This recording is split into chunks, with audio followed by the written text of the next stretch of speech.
Good morning students. Online classes में आप सभी का हार्दिक अभिनंदन। BA, BSc, fourth year BEd course में,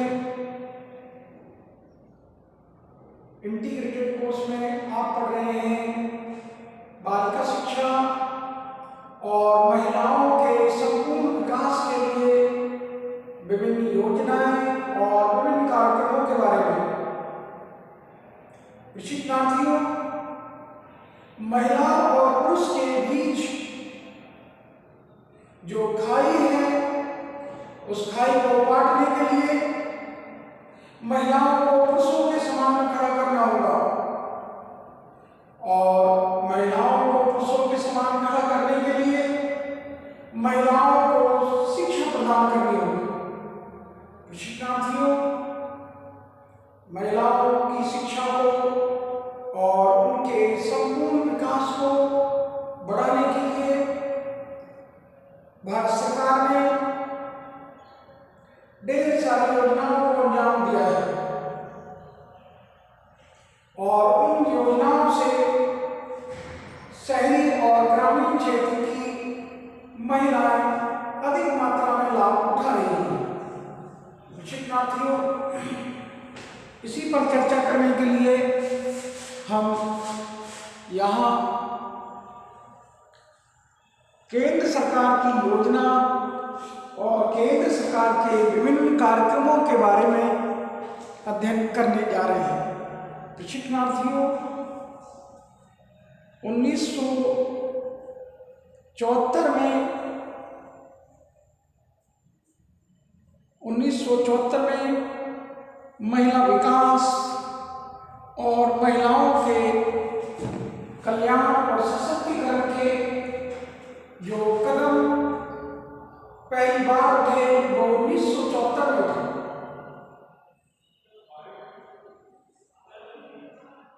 महिला कल्याण के लिए, महिलाओं को सशक्त करने के लिए और महिलाओं का विकास करने के लिए 1974 में जो कदम उठाए गए वो महिला सशक्तिकरण के लिए ही उठाए गए। स्त्री और पुरुष की समानता की दिशा में इन गंभीर प्रयासों को जो गति मिली वो 80 के दशक में मिली और 80 के दशक में भारत सरकार ने, केंद्र सरकार ने जो द्वारका योजना 1982 में महिलाओं के उत्थान के लिए, उनके विकास के लिए जो योजना लागू की वो महिलाओं को सशक्त करने के लिए ही योजना थी। द्वारका योजना 1982 में इस योजना का उद्देश्य ग्रामीण क्षेत्र की महिलाओं को स्वरोजगार के अवसर प्रदान करना और उनके स्वास्थ्य, शिक्षा और पोषण और स्वच्छता तथा शिशुओं की देखभाल जैसी मूलभूत सुविधाएं प्रदान करना।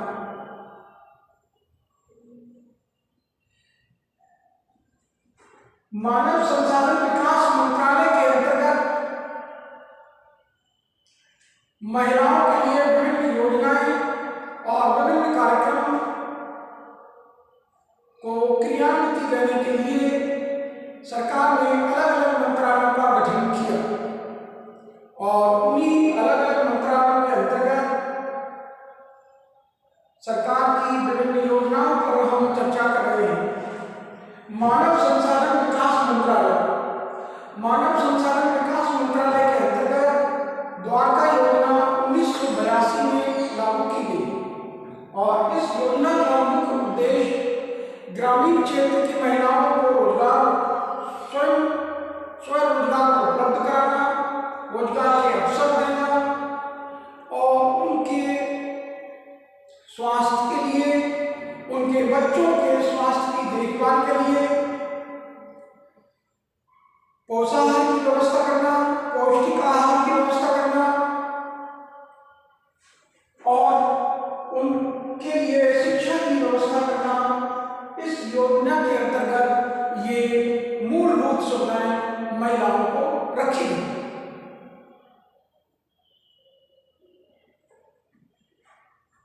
खासतौर से अशिक्षित महिलाओं के बच्चे बीमार रहते हैं, अशिक्षित महिलाएं बीमार रहती हैं और या तो प्रसव के दौरान दम तोड़ देती हैं या इनका शिशु दम तोड़ देता है, क्योंकि वो कुपोषण और बीमारी से ग्रसित है, कुपोषण का शिकार और बीमारी से ग्रसित है। ऐसी स्थिति में महिलाओं के स्वास्थ्य की देखभाल, उनके शिशुओं की देखभाल और उनके लिए पौष्टिक आहार और उनको स्वरोजगार के अवसर उपलब्ध कराना और उनको शिक्षा के अवसर प्रदान करना, ये मूलभूत सुविधाएं उपलब्ध कराना इस द्वारका योजना के अंतर्गत थे।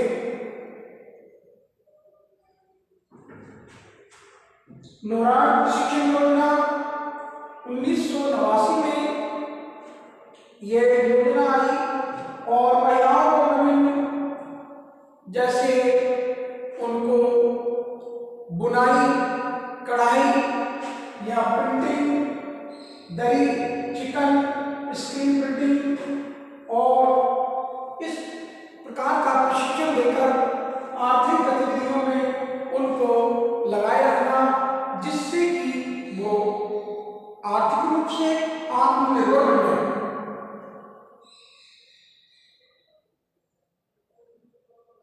हस्तकलाओं में ऐसे स्किल्स के प्रोग्राम चलाए गए नौरान प्रशिक्षण के अंतर्गत। उनको इस बात का प्रशिक्षण दिया गया कि वो ब्लॉक प्रिंटिंग सीख लें और हस्तकलाओं में विभिन्न कलाओं को सीख लें, जिससे कि वो हाथ की कारीगर बन जाए, चाहे वो कढ़ाई हो, बुनाई हो, सिलाई हो। उन सब के अंतर्गत उन महिलाओं को विभिन्न व्यवसायों से जैसे दरी बुनना, कसीदाकारी, पच्चीकारी, ये ऐसे कार्य हैं जिनमें महिलाएं बढ़ चढ़कर हिस्सा भी लेती हैं और उनके अकॉर्डिंग ये कार्य हैं।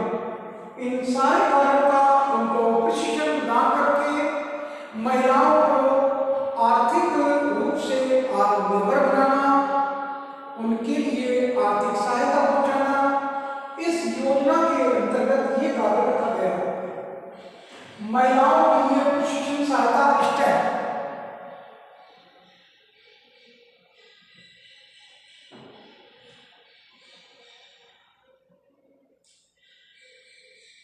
ये STEP support to employment programme प्रशिक्षणार्थियों मुर्गी पालन, पशुपालन और इस प्रकार के व्यवसायों से महिलाओं को जोड़ना, जैसे कि परंपरागत क्षेत्र में महिलाओं के कौशल विकास लाना, रोजगार कार्यक्रमों से जोड़ना, ये है आपके लिए जो उनके परंपरागत कार्य हैं, उन कार्यों से महिलाओं को जोड़े रखा जाए और वो इस महिलाओं के लिए प्रशिक्षण सहायता स्टेप नामक योजना से वो ये लाभ उठा सके कि उनमें स्किल ये विकसित हो जाए, ये कौशल विकसित हो जाए, जिससे कि वो अपनी आजीविका को चला सके। अगला है महिला समानता योजना। ग्रामीण क्षेत्र की महिलाओं में समानता समता के लाने के लिए व्यवस्था करना।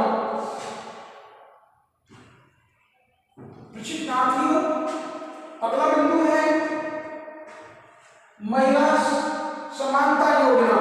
खासतौर से ग्रामीण क्षेत्र की महिलाओं को समानता और समग्रता लाने के लिए ये योजना लागू की गई।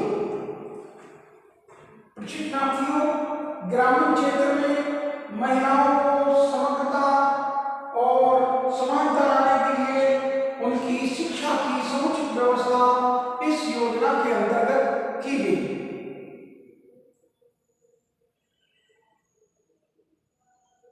ग्रामीण क्षेत्रों में महिला और पुरुष के बीच में असमानता अधिक मात्रा में देखने को मिलती है और उद्देश्य है महिलाओं को वो सारे अधिकार जो संविधान ने प्रदान किए हैं उनसे अवगत कराया जाए और उन अधिकारों से वो लाभ उठाएं, चाहे वो कानूनी अधिकार हो,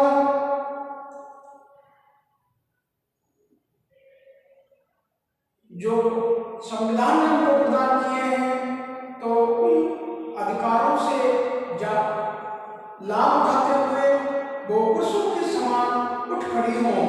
तो ग्रामीण क्षेत्र की महिलाओं में समानता समग्रता लाने के लिए उनकी शिक्षा की व्यवस्था इस योजना के अंतर्गत की गई।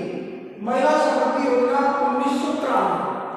अगला है योजना ग्रामीण क्षेत्र में महिलाओं में बचत की आदत डालने के लिए।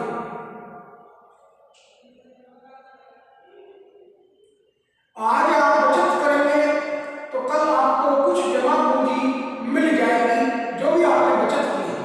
तो उस ग्रामीण क्षेत्र की महिलाओं में बचत की आदत डालकर उन महिलाओं को सशक्त बनाने के लिए ये योजना महिला समृद्धि योजना 1993 में लागू की। शिक्षार्थियों, इन विभिन्न योजनाओं से महिलाओं को समर्थ और सशक्त बनाना ही मुख्य उद्देश्य रहा है। शिक्षार्थियों, ग्रामीण महिलाओं में बचत की आदत डालने के पीछे उद्देश्य यही है कि वो महिलाएं जो स्वयं रोजगार के अवसर ले चुकी हैं, उनके पास जो कुछ धन इकट्ठा हुआ है उस धन को वो अपने भविष्य के लिए बचा कर रख लें।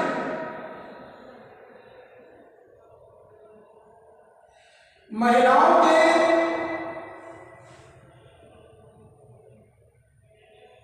लिए सबसे बड़ी जो समस्या है वो शिक्षा के साथ साथ अर्थ की भी है। शिक्षा उनके मार्ग में बहुत बड़ी बाधा है कि वो अशिक्षित अधिक संख्या में है और अशिक्षा के कारण ही वो समर्थ नहीं हो पाई है, आर्थिक रूप से आत्मनिर्भर नहीं हो पाई है। ऐसी स्थिति में उन महिलाओं को जिन्होंने थोड़ा बहुत इन योजनाओं से धन कमाने का तरीका सीख लिया है, चाहे वो स्टेप हो, चाहे वो महिला समृद्धि हो या नवरात्र प्रशिक्षण हो, ये द्वारका योजना हो, इन योजनाओं के अंतर्गत जिन महिलाओं ने प्रशिक्षण प्राप्त किया है और स्वरोजगार के अवसर उनको मिल गए हैं, वो कुछ कमाने का तरीका सीख गई हैं,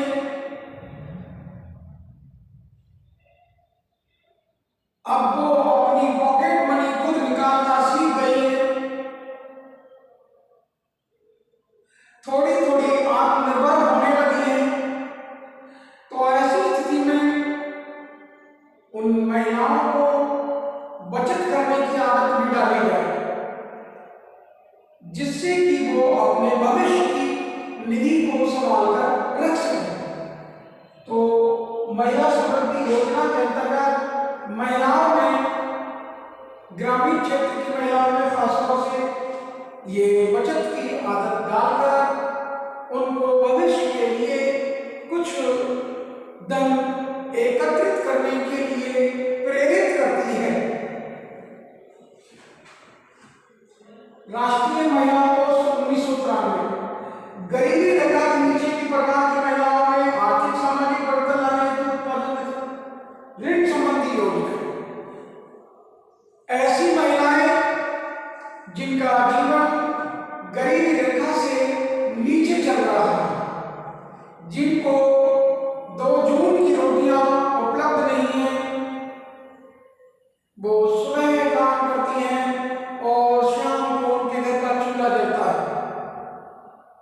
ऐसे गरीबी में गुजर बसर करने वाले हमारे देश में बहुत संख्या में हैं। बहुत सारी आबादी ऐसी है जिनको 1 जून की रोटी मिलती है, 2 जून की रोटी नहीं मिलती।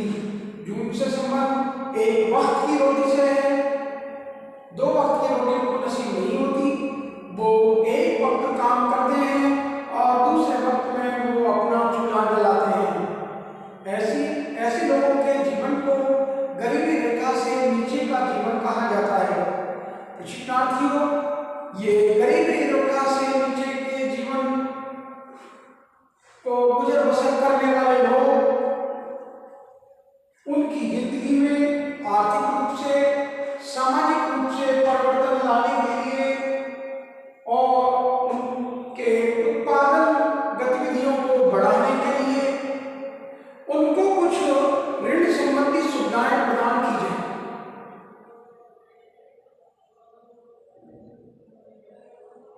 वो अपने उत्पादन, जिस कार्य को वो कर रहे हैं, उस कार्य को बढ़ा सकें और उससे वो थोड़ा अधिक लाभ ले सकें।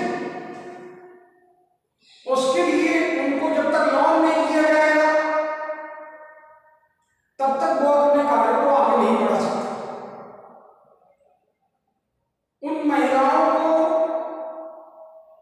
लोन, ऋण आदि उपलब्ध करवाकर वो, ताकि वो अपने उत्पादन में वृद्धि कर सके, अपने रोजगार को बढ़ा सके और उनकी सामाजिक और आर्थिक स्थिति में सुधार हो जाए। इसके लिए राष्ट्रीय महिला कोष 1993 में स्थापित किया गया। उन्हें सुन लीजिए, राष्ट्रीय महिला कोष 1993। प्रशिक्षणार्थियों,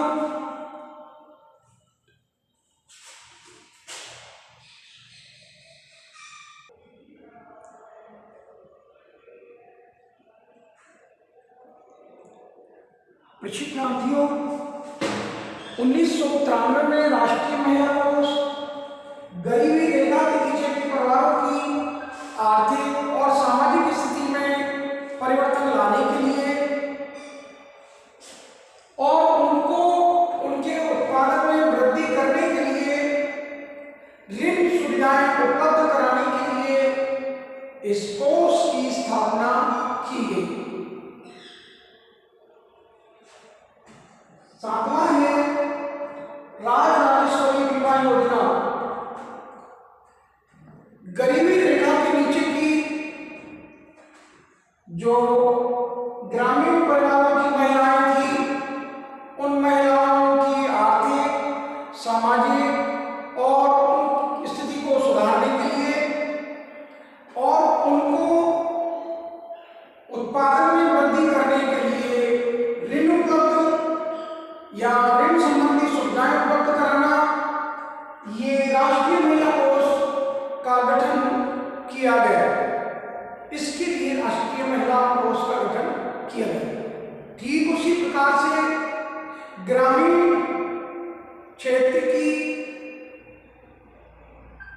गरीबी रेखा के नीचे की वो विकलांग महिलाएं, एक शब्द है विकलांग महिलाओं को या विकलांग बालिकाओं को आर्थिक सुरक्षा प्रदान करना इस योजना का मुख्य उद्देश्य था।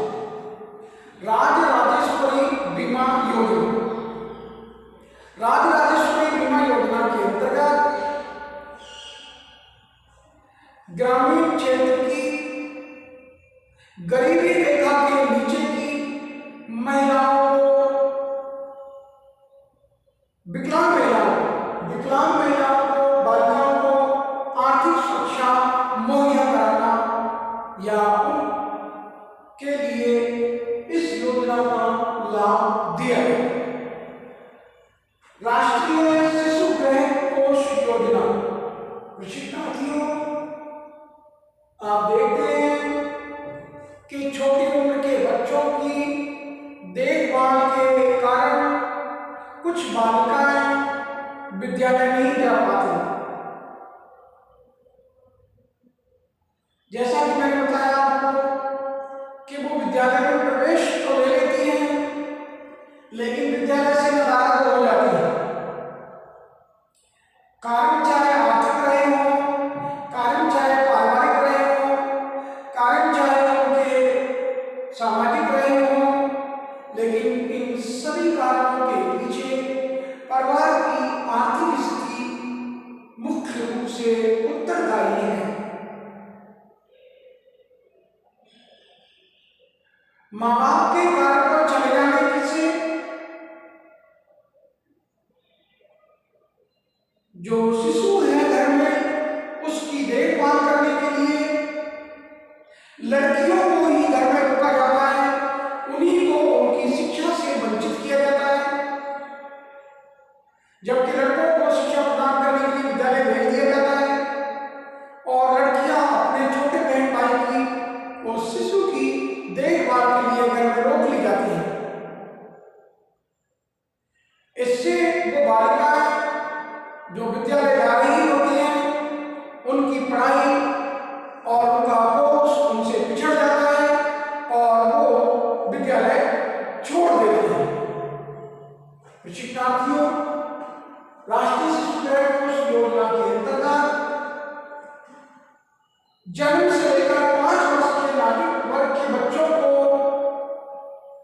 दिन में उनकी देखभाल की सुविधाएं उपलब्ध कराने के लिए इस योजना का गठन किया गया, जिससे कि वो माताएं जो कार्य करने के लिए गई हैं, वो कार्य करने चली जाएं और उनके बच्चों की देखभाल के लिए शिशु गृह, राष्ट्रीय शिशु गृह है,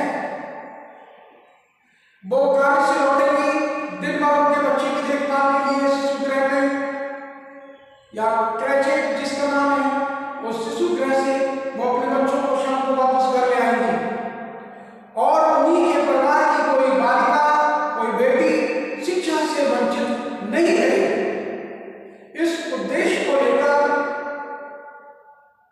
इस योजना का गठन किया गया, राष्ट्रीय शिशु गृह कोष योजना 1994। प्रशिक्षणार्थियों, पुनः सुन लीजिए, राष्ट्रीय शिशु गृह कोष योजना 1994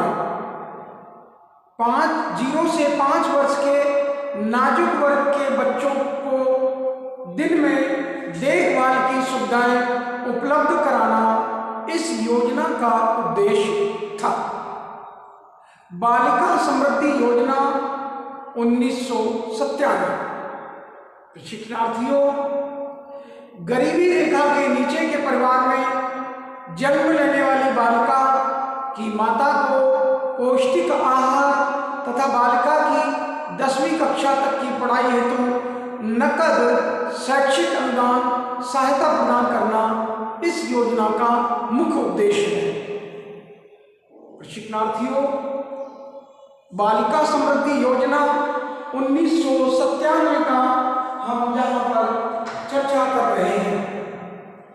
शिक्षार्थियों,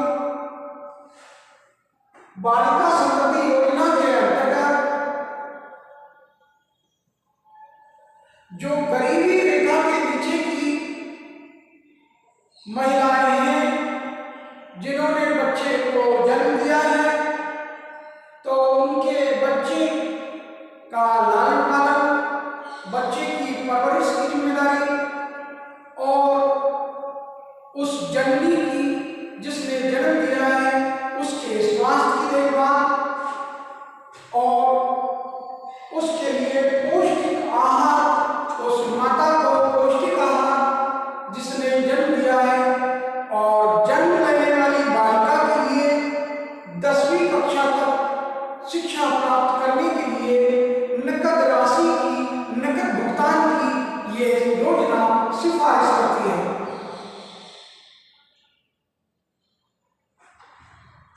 प्रशिक्षणार्थियों, इस योजना के अंतर्गत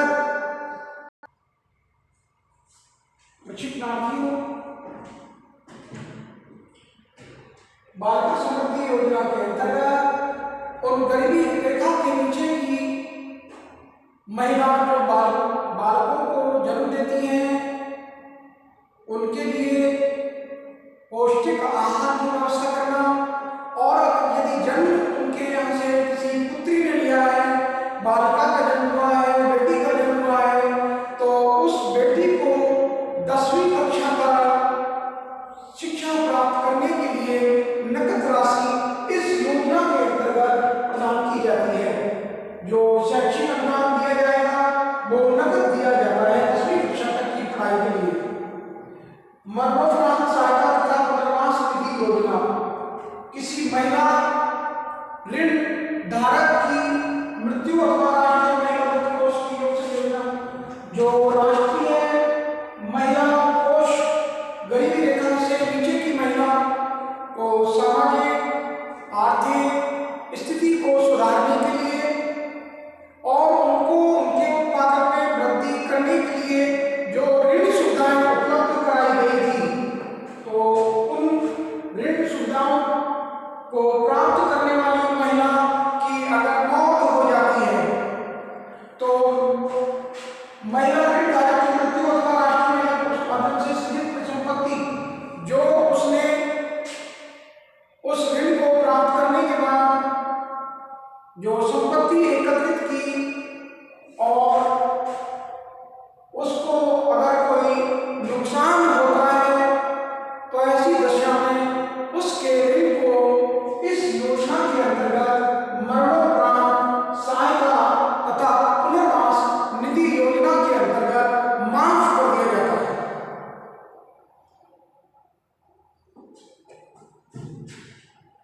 किसी महिला ऋण धारक की मृत्यु अथवा राष्ट्रीय महिला शिक्षा कोष की वित्त पोषण के माध्यम से सृजित परिसंपत्ति को नुकसान की दशा में ऋण की बकाया राशि को माफ कर दिया जाता है। शिक्षा द्वारा महिला सशक्तिकरण, शिक्षार्थियों, सर्व शिक्षा, अनौपचारिक शिक्षा केंद्रों और महिलाओं द्वारा शोध परियोजनाओं को प्रोत्साहन के लिए सहायता और अनुदान इस योजना के अंतर्गत दिया जाता है। शिक्षा द्वारा महिला सशक्तिकरण योजना के अंतर्गत सर्व शिक्षा अभियान के लिए, अनौपचारिक शिक्षा केंद्रों के लिए और महिलाओं के द्वारा कोई शोध कार्य संपन्न करने के लिए उनको ये सहायता प्रदान की जाती है और अनुदान प्रदान किया जाता है। कोई महिला रिसर्च करना चाहती हैं, शोध करना चाहती हैं और वो अनौपचारिक शिक्षा केंद्र और औपचारिक शिक्षा केंद्र के अंतर्गत सर्व शिक्षा अभियान चलाती हैं, तो उनको सरकार की ओर से ये सर्व शिक्षा अभियान के अंतर्गत शिक्षा द्वारा महिला सशक्तिकरण अभियान के अंतर्गत उनको सहायता दी जाएगी, उनको अनुदान प्रदान किया जाएगा। महिला शिक्षा, शिक्षार्थियों, मानव संसाधन विकास मंत्रालय के अंतर्गत महिला शिक्षा योजना भी है। बालिकाओं की विद्यालय में भर्ती और ब्लैक बोर्ड योजना, अध्यापकों के रूप में ग्रामीण महिलाओं की भर्ती और बालिकाओं को निःशुल्क शिक्षा और उनको व्यवसाय पाठ्यक्रम आदि योजनाओं के लिए केंद्र सरकार के द्वारा 90% राशि उपलब्ध कराई जाती है। पुनः सुन लीजिए, महिला शिक्षा योजना के अंतर्गत बालिकाओं की विद्यालय में भर्ती, बालिकाओं को विद्यालय में प्रवेश दिलाना और ऑपरेशन ब्लैक बोर्ड योजना जिसके अंतर्गत शिक्षण सुविधाएं उपलब्ध कराना, अध्यापकों के रूप में ग्रामीण क्षेत्र में अधिक मात्रा में महिलाओं की भर्ती किए जाना और बालिकाओं को निःशुल्क शिक्षा प्रदान करना और उनको व्यावसायिक शिक्षा प्रदान करना, उनके लिए व्यावसायिक पाठ्यक्रम चलाना और इस योजना के अंतर्गत 90% राशि सरकार की ओर से सहायता और अनुदान 90% दिया जाता है।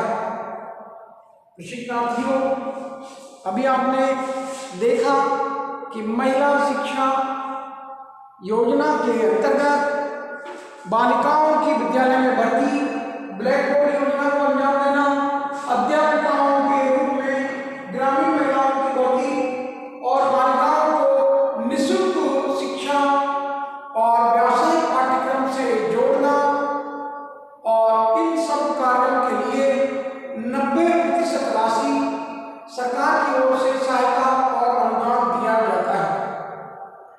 शिक्षार्थियों, ये सारी योजनाएं जिन पर भी हमने चर्चा की, ये केंद्र सरकार की हैं और इसमें मानव संसाधन विकास मंत्रालय के अंतर्गत इन योजनाओं को अंजाम दिया गया है।